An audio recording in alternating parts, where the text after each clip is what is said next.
Morning बच्चों, अभी हम लोग देखेंगे चैप्टर 3 का वर्तनी।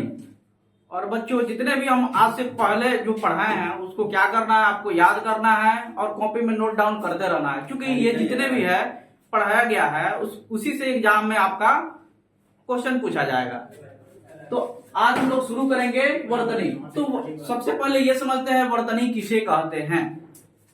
तो किसी भी शब्द के अक्षरों को मात्रा सहित उच्चारित करने या लिखने के ढंग को वर्तनी कहते हैं। एक बार और समझिए, किसी भी शब्द के अक्षरों को मात्रा सहित उच्चारित करने या लिखने के ढंग को वर्तनी कहते हैं। उसके बाद आगे बढ़ेंगे। उच्चारण और वर्तनी में घनिष्ठ संबंध है, यानी दोनों में परस्पर संबंध है। जो जैसा उच्चारण करता है वैसा ही लिखता है, यानी मनुष्य का यह स्वभाव है कि जो जैसा उच्चारित करेगा वैसा ही लिखेगा। आगे बढ़ेंगे। इस प्रकार शुद्ध वर्तनी के लिए शुद्ध उच्चारण आवश्यक है, यानी कहने का मतलब यह है कि हमें अगर शुद्ध वर्तनी करेंगे तब भी हम शुद्ध लिख पाएंगे। समझते हैं शब्दों की वर्तनी में अशुद्धियां कितने प्रकार की होती है। तो शब्दों के वर्तनी में अशुद्धियां दो प्रकार की होती है। एक को बोलते हैं वर्ण संबंधी और दूसरी का बोलते हैं शब्द संबंधी अशुद्धियां। अब हम लोग आगे बढ़ेंगे। तो वर्ण संबंधी अशुद्धियां कितने प्रकार की होती है। तो वर्ण संबंधी अशुद्धियां दो प्रकार की होती है। एक को बोलते हैं स्वर मात्रा संबंधी अशुद्धियां और दूसरी को बोलते हैं व्यंजन संबंधी अशुद्धियां। अब हम लोग आगे बढ़ेंगे और देखेंगे स्वर मात्रा संबंधी अशुद्धियां और उनके शुद्ध रूप, यानी स्वर मात्रा संबंधी अशुद्धियां है और उनको कैसे शुद्ध करेंगे, यानी शुद्ध रूप कैसे लिखेंगे। तो यहाँ कुछ वर्ड दिया गया है, शुद्ध शब्द और अशुद्ध शब्द और शुद्ध शब्द। जैसे हम लोग ले लेते हैं अ और आ, दो हम लोग स्वर ले लेते हैं और हम लोग देखते हैं जैसे आधीन लिखा है, तो इसको हम अगर शुद्ध करेंगे तो यहां देख लीजिए अ और आ। जब आ लिखा होगा तो अ लिखेंगे और जब और का उच्चारण होगा तो आ करेंगे। तो आधीन है तो उसको हम लोग आकार मिटा देंगे और अधीन बना देंगे।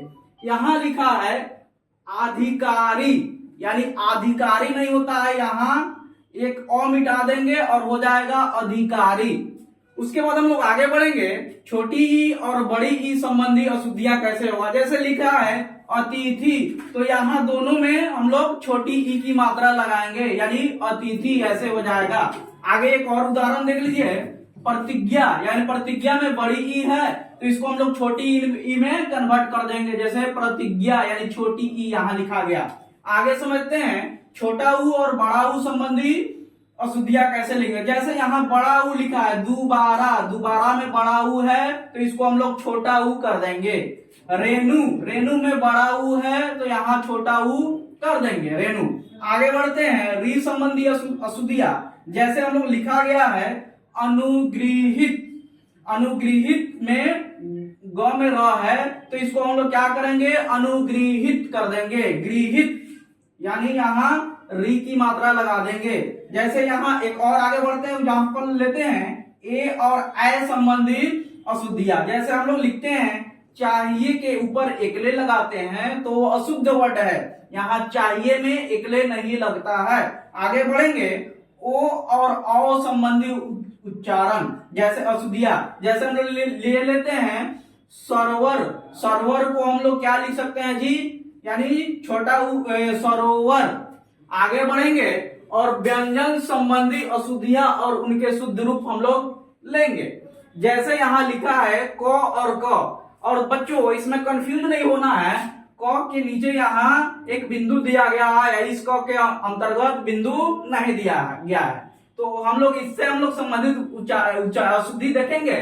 जैसे यहाँ लिखा है नकल, तो यहाँ नकल कैसे लिखेंगे जी, नकल तो लिखेंगे ही, साथ में क के नीचे एक बिंदु डाल देंगे। यहाँ ख और ख यानी ख के नीचे बिंदु है तो खत लिखा है और खत के नीचे एक हम लोग बिंदु डाल देंगे। यहाँ देखिए गो और गो, यहाँ गो में आपका बिंदु है तो गरम ऐसे लिखना है, गरम, यहाँ बिंदु है तो जहां बिंदु होगा वहां बिंदु उसके बाद हटा देंगे। तो इसमें हम लोग क्या किए हैं जी, बिंदु को हटा दिए हैं और गरम लिख दिए हैं।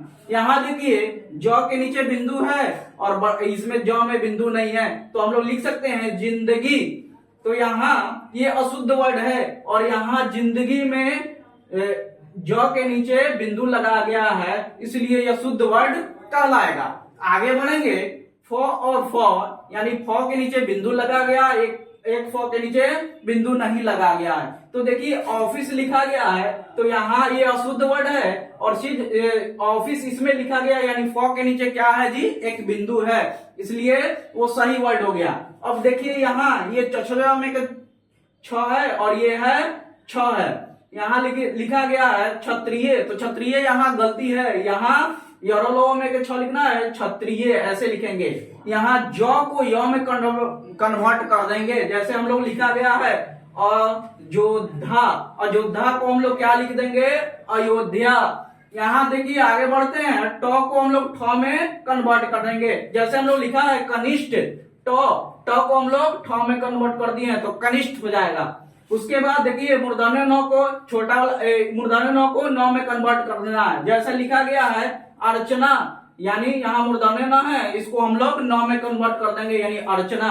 आगे बढ़ेंगे, अ में यहाँ बिंदु दिया गया है अ के नीचे और इसमें बिंदु नहीं दिया गया है, तो अजब में अ के नीचे बिंदु देंगे और ये हो जाएगा अजब। देखिए आगे बढ़ेंगे, अंग लिखेंगे, जैसे प्राय, तो प्राय क्या है, गलत है, और यहाँ प्राय में दो गो बिंदु डालेंगे, इसलिए अब प्राय हो जाएगा। तो बच्चों क्या करना है, इसको क्या करना है, आप एक बार स्क्रीनशॉट लीजिए और अपने कॉपी में इसको नोट कीजिए, और नोट करने के बाद ये जो चैप्टर है इसका एग्जाम्पल बनाइएगा तो और सब समझ में आ जाएगा। ठीक है।